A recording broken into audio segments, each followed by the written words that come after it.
அனைவருக்கும் வணக்கம். ஸோ இன்னைக்கு ஹிந்து நியூஸ் பேப்பர்ல என்ன இம்பார்ட்டன்ட் நியூஸஸ் இருக்கு அப்படின்னு சொல்லி பார்ப்போம்.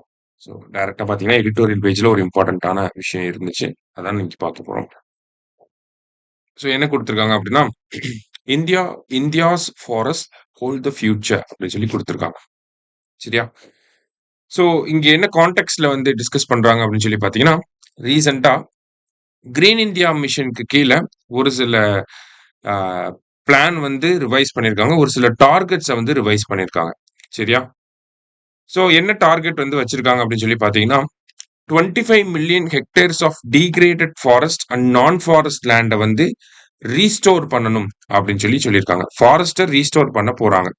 25 மில்லியன் ஹெக்டேர்ஸ் ஆஃப் ஃபாரஸ்ட்டை ரீஸ்டோர் பண்ண போறாங்க. எந்த வருஷத்துக்குள்ள அப்படின்னா 2030க்குள்ள. சரியா? இதுதான் வந்து கான்டெக்ஸ்ட். இந்த பின்னணியில தான் இந்த ஆர்டிகிளை வச்சு நம்ம பார்க்க போறோம். ஸோ என்ன சொல்றாங்க? கிரீன் இந்தியா மிஷனுக்கு கீழே 25 மில்லியன் ஹெக்டேர் ஃபாரஸ்ட்டை வந்து ரீஸ்டோர் பண்ணணும் 2030க்குள்ள ரீஸ்டோர் பண்ணணும் அப்படின்னு சொல்லி சொல்றாங்க.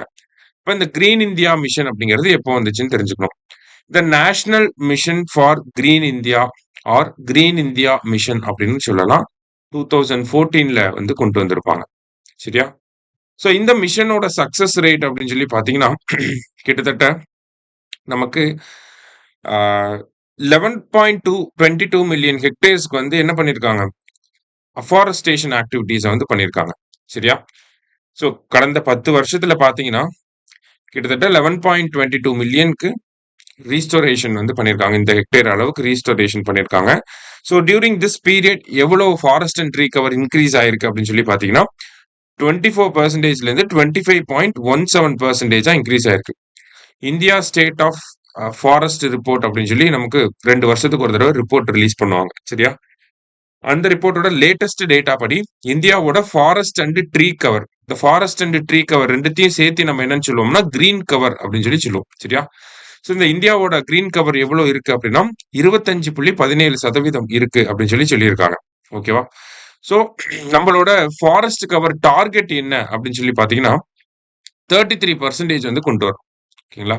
நேஷனல் ஃபாரஸ்ட் பாலிசி படி பார்க்குறப்ப 33% இந்தியாவோட டோட்டல் ஜியோகிராபிக்கல் ஏரியால 33% வந்து நம்ம என்ன பண்ணணும்? ஃபாரஸ்ட் கவரா இருக்கணும், கிரீன் கவரா இருக்கணும் அப்படிங்கிறது நம்மளோட டார்கெட். ஆனா இப்போதைக்கு நம்ம கிட்ட 25.17% தான் இருக்கு. அப்ப இதை என்ஹான்ஸ் பண்ணணும். என்ஹான்ஸ் பண்றதுக்காக என்ன பண்ணிருக்காங்க? கிரீன் இந்தியா மிஷனுக்கு கீழே ஒரு சில டார்கெட்ஸ் வந்து ஃபிக்ஸ் பண்ணிருக்காங்க. அதுதான் 25 மில்லியன் ஹெக்டேர்ஸ் வந்து ரீஸ்டோர் பண்ணணும் 2030க்குள்ள. கடந்த 10 வருஷத்துல 11 மில்லியன் ஹெக்டேர்ஸ் ரீஸ்டோர் பண்ணிருக்கோம். ஆனா அடுத்த 5 வருஷத்துல 25 மில்லியன் ஹெக்டேர்ஸ் ரீஸ்டோர் பண்ணணும் அப்படின்னு சொல்லி ஒரு அம்பிஷியஸ் டார்கெட்டை வந்து வச்சிருக்காங்க. ஓகேவா? அதான் இந்த ஆம்பிஷன் இஸ் போல்ட் அப்படின்னு சொல்லி கொடுத்துருக்காங்க. ஸோ ஒரு ஆம்பிஷியஸான டார்கெட். இதுல இன்னொரு பிரச்சனையும் இருக்கு. ஓகேவா? ஸோ இந்தியாவோட ஃபாரஸ்டோட போட்டோசிந்தட்டிக் எஃபிஷியன்சி அப்படிங்கிறது கம்மியாகிக்கிட்டே வருது அப்படின்னு சொல்லி சொல்றாங்க. ஓகேவா? கிட்டத்தட்ட 12% வந்து டிக்ளைன் ஆயிருக்கு அப்படின்னு சொல்றாங்க. போட்டோசிந்தட்டிக் எஃபிஷியன்சி டிக்ளைன் ஆனா என்ன பிரச்சனை வரும் அப்படின்னு சொல்லி பார்த்தீங்கன்னா பொதுவா நம்ம என்ன பண்ணுவோம்? கார்பன் CO2 எமிஷன் வந்து அதிகமா இருக்கு. ஸோ கார்பனை அதிகமா எமிட் பண்றோம். நெட் ஜீரோவை நோக்கிலாம் போகணும் அப்படின்னா அதிகமா அஃபாரஸ்டேஷன் பண்ணணும். பிளான்டேஷன் வந்து அதிகமா பண்ணணும். பிளான்ஸை வந்து அதிகமா ட்ரீஸை வந்து அதிகமா பிளான் பண்ணணும் அப்படின்னு சொல்லி நம்ம சொல்லுவோம். அஃபாரஸ்டேஷன் ஆக்டிவிட்டிஸை அதிகப்படுத்தணும் அப்படின்னு சொல்லி சொல்லுவோம். ஏன் மரங்களை அதிகமா வளர்க்குறாங்க? பிகாஸ் அது அட்மாஸ்பியர்ல இருக்கக்கூடிய கார்பன் டை ஆக்சைடை அப்சர்வ் பண்ணிட்டு ஆக்சிஜனை வந்து வெளியே விடும் அப்படிங்கிறதுக்காக தான்.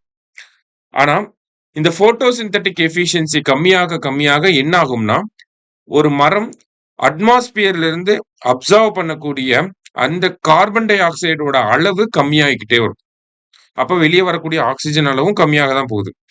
ஓகேவா? ஸோ இதுதான் இந்த இடத்துல இருக்கக்கூடிய பிரச்சனை. நமக்கு நிறைய மரங்கள் வளர்த்தோம்னா அது வந்து கார்பன் சிங்கா ஆக்ட் ஆகும். சரிங்களா? அபிஷியலான டேர்ம் இதுதான். ஐ மீன் டெக்னிக்கலான டேர்ம் இதுதான். நிறைய அஃபாரஸ்டேஷன் பண்றப்ப அந்த ட்ரீஸ் வந்து they act like a carbon sink. They absorb carbon from the atmosphere. ஓகேவா? So if photosynthetic efficiency declines என்ன ஆகுது? நமக்கு அந்த கார்பன் சிங்கா ஆக்ட் ஆகக்கூடிய அந்த கெப்பாசிட்டியை கொஞ்சம் கொஞ்சமா நம்ம ட்ரீஸ் வந்து இழந்துகிட்டே வரும். அப்ப அதுக்கு தேவையான அளவுக்கு நம்ம அஃபாரஸ்டேஷன் ஆக்டிவிட்டீஸை பண்ணணும். சரிங்களா? அப்ப சயின்டிபிக் இன்டர்வென்ஷன் அப்படிங்கிறது தேவைப்படுது. பொதுவாவே என்ன பண்றாங்க அப்படின்னு சொல்லி பார்த்தீங்கன்னா, இந்தியால இருக்கக்கூடிய இந்த அஃபாரஸ்டேஷன் ஆக்டிவிட்டீஸ்ல 3 முக்கியமான ப்ராப்ளம்ஸ் வந்து இருக்கு. 3 சேலஞ்சஸ் வந்து இருக்கு நமக்கு. என்னென்ன அப்படின்னு சொல்லி பார்த்தீங்கன்னா, ஃபர்ஸ்ட் கம்யூனிட்டி பார்ட்டிசிபேஷன். ஓகேவா? ஸோ கம்யூனிட்டி பார்ட்டிசிபேஷன் அப்படிங்கிறது எந்த ஒரு ஸ்கீம் சக்சஸ்ஃபுல்லா இருக்கணும் அப்படின்னாலுமே, அதுக்கு இந்த சிவில் சொசைட்டியோட பார்ட்டிசிபேஷன் கட்டாயம் தேவைப்படுது. ஓகேவா? ஸோ இந்தியன்ஸ் வந்து பார்த்தீங்கன்னா, ஃபாரஸ்ட்ட டிபெண்ட் பண்ணி கிட்டத்தட்ட 200 மில்லியன் இந்தியன்ஸ் வந்து இருக்காங்க. Based on Forest Rights Act படி பார்க்குறப்ப, அவங்களுக்கு நெறைய உரிமைகள் இருக்கு. ஒரு மைனர் ஃபாரஸ்ட் ப்ரொடியூஸ எடுத்துட்டு வரலாம். ஓகேங்களா? இந்த மாரி நெறைய உரிமைகள் வந்து ஃபாரஸ்ட் டிபெண்ட் பண்ணி ஃபாரஸ்ட் ரைட் ஆக்ட்க்கு கீழ குடுத்திருக்காங்க. நெறைய மில்லியன் இந்தியன்ஸ் வந்து ஃபாரஸ்ட் டிபெண்ட் பண்ணி இருக்காங்க.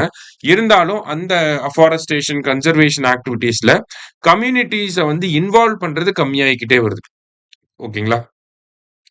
ஸோ கம்யூனிட்டீஸ வந்து பார்த்தீங்கன்னா, லோக்கல் கம்யூனிட்டியோட பார்ட்டிசிபேஷன் எதுக்காக தேவைப்படுதுன்னா, அவங்க காலங்காலமா அங்கேயே இருக்கக்கூடிய மக்கள். ஓகேவா? ஸோ அங்க இருக்கக்கூடிய பிரச்சனைகளுக்கு அவங்களுக்கு சஸ்டெய்னபிளான ஒரு சொல்யூஷன் தெரியும் ஆல்ரெடி. ஓகேங்களா? இப்ப கடலோர பகுதிகள்ல இருக்காங்க அப்படின்னா, அங்க ஏதாவது பிரச்சனை வந்துச்சுன்னா, அத அவங்களே சரி பண்ணிக்குவாங்க. அதே மாரி தான் ஃபாரஸ்ட்ல இருக்கக்கூடிய ட்ரைபல் பீப்பிள்ஸுமே அங்க ஏதாவது பிரச்சனை வரப்ப, அதுக்கு ஃபாரஸ்ட்ல இருக்கக்கூடிய ப்ராடக்ட்ஸ வச்சு அவங்கனால ஒரு சொல்யூஷன டிவைஸ் பண்ண முடியும். அது சஸ்டெய்னபிளான சொல்யூஷனா இருக்கும். இந்த மாரி லோக்கல் நாலேட்ஜ வந்து நம்ம கன்சர்வேஷன் டிரைவ்ஸ்ல, அஃபாரஸ்டேஷன் டிரைவ்ஸ்ல வந்து இன்க்ளூட் பண்றப்ப தான், அதனுடைய சக்சஸ் ரேட் அப்படிங்கிறது இன்கிரீஸ் ஆகும். ஆனா, அது வந்து அந்த ஒரு விஷயத்த நம்ம பண்றது கிடையாது. ஓகேங்களா? அடுத்ததா பார்த்தீங்கன்னா, எக்காலஜிக்கல் டிசைன் அப்படின்னு சொல்லி குடுத்திருக்காங்க. ஸோ எக்காலஜிக்கல் டிசைன் அப்படின்னு சொல்லி பார்க்கிறப்ப, நமக்கு பொதுவா இந்த பிளான்டேஷன்ஸ் அஃபாரஸ்டேஷன் ஆக்டிவிட்டீஸ்னாலே என்ன மரங்கள எடுத்துட்டு வருவாங்கன்னா, யுக்காலிப்டஸ் எடுத்துட்டு வருவாங்க. ஆர் எல்ஸ் அக்கேஷியாவ எடுத்துட்டு வருவாங்க. ஓகேவா? ஸோ ஹெவியா இத தான் வந்து அ டிபெண்ட் பண்ணி இருக்காங்க. அஃபாரஸ்டேஷன்னாலே இந்த மரங்கள், இந்த சாப்லிங்ஸ தான் குடுத்து வளர்க்க ஆரம்பிக்கிறாங்க. ஆனா இது வந்து அன்சஸ்டெய்னபிளான ஒரு பிராக்டிஸ். பிகாஸ் யுக்காலிப்டஸா இருக்கட்டும், அக்கேஷியாவா இருக்கட்டும், இது எல்லாமே கிரவுண்ட் வாட்டர வந்து அதிகமா எடுத்துக்கும். சரிங்களா? அதே மாரி நேட்டிவ் ஸ்பீசிஸ வந்து வளர விடாது. அப்படிங்கிறப்ப மறுபடியும் லோக்கல் கம்யூனிட்டியோட நாலேட்ஜ பேஸ் பண்ணி, அந்த ஏரியாவுல என்ன மரங்கள்லாம் நேட்டிவா இருக்கு அப்படிங்கிறத கண்டுபிடிச்சு, அந்த ஏரியாவுக்கு தகுந்த ஒரு ஸ்பீசிஸ வந்து நம்ம பிளான் பண்ணணும். ஓகேங்களா? ஸோ அதுதான் வந்து இந்த இடத்துல எக்காலஜிக்கல் டிசைன் அப்படின்னு சொல்றாங்க. இந்த விஷயத்த நம்ம மிஸ் பண்றோம். இந்த இடத்துல தான் சயன்டிஃபிக் இன்டர்வென்ஷன் அப்படிங்கிறது தேவைப்படுது. அந்த எக்காலஜிக்கு ஏத்த பிளான்ட்ட நம்ப கொண்டு வரப்ப, அந்த இடத்துல போட்டோசிந்தெடிக் எஃபிஷியன்சியுமே என்ன ஆகும்? இன்கிரீஸ் ஆக ஆரம்பிக்கும். சரிங்களா? பெட்டரா பெர்ஃபார்ம் பண்ண ஆரம்பிக்கும். ஸோ அந்த ஒரு விஷயத்த இந்த இடத்துல நம்ம பார்க்குறோம். அடுத்ததா ஃபைனான்சிங் அப்படின்னு சொல்லி குடுத்திருக்காங்க. ஸோ அஃபாரஸ்டேஷன் இனிஷியேட்டிவ்ஸ்க்கு கவர்ன்மென்ட் சைட்ல இருந்து இந்த கேம்பா ஃபண்ட் அப்படின்னு சொல்லி சொல்லுவாங்க. ஓகேவா? கேம்பா இன் தி சென்ஸ் என்ன அப்படின்னு சொல்லி பார்த்தீங்கன்னா, compensatory afforestation fund, afforestation management and planning authority அப்படின்னு சொல்லி சொல்றாங்க. ஓகேவா? இந்த கேம்பாக்கு கீழ வந்து பார்த்தீங்கன்னா, சிம்பிளா கேம்பான்னு சொன்னா போதும். இந்த கேம்பாக்கு கீழ பார்த்தீங்கன்னா, ஃபண்டிங் வந்து ஒவ்வொரு ஸ்டேட் கவர்ன்மென்ட்க்கும் அலோகேட் பண்றாங்க. ஆனா இந்த ஃபண்டிங்க வந்து 100% யூஸ் பண்றாங்களான்னு பார்த்தா கிடையாது. அப்ப ஃபண்டிங் அப்படிங்கிறது இருக்கு. அதுவே ஆல்ரெடி பத்தாம தான் இருக்கு. அந்த பத்தாம இருக்கக்கூடிய ஃபண்டிங்கே இவங்க சரியான முறையில யூஸ் பண்றதில்ல. அப்ப இந்த மாரியான சேலஞ்சஸ நம்ம அட்ரஸ் பண்றப்ப என்ன ஆகும்னா, இந்த கிரீன் இந்தியா மிஷனுக்கு கீழ நம்ம வச்சிருக்கக்கூடிய ஆம்பிஷியஸ் டார்கெட்டான 25 million hectares of degraded forest and non forest land நம்மளால கட்டாயம் 2030க்குள்ள ரீஸ்டோர் பண்ண முடியும். அதுதான் இந்த ஆர்டிகல்ல சொல்ல வராங்க. சரியா? ஸோ இது both prelims and mains point of வியூல நமக்கு தேவைப்படும். கிரீன் இந்தியா மிஷன்னா என்ன?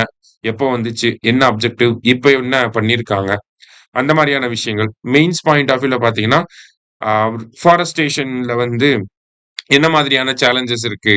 அப்படின்னு சொல்லி கேட்கலாம். அதுக்கு வே ஃபார்வர்ட் எழுத சொல்லலாம். இந்த மாதிரி ஆஸ்பெக்ட்ல நம்ம இந்த டாபிக்க பார்ப்போம். சரியா? என்விரான்மென்ட்ல வந்து நமக்கு வரும். ஓகேவா? குரூப் 1 மெயின்ஸ்ல, அதே மாரி குரூப் 2 மெயின்ஸ்லயும் யூஸ் ஆகும். சரியா? ஸோ இன்னைக்கு முக்கியமான ஒரு ஆர்டிகிள் பார்த்திருக்கோம். Thank you.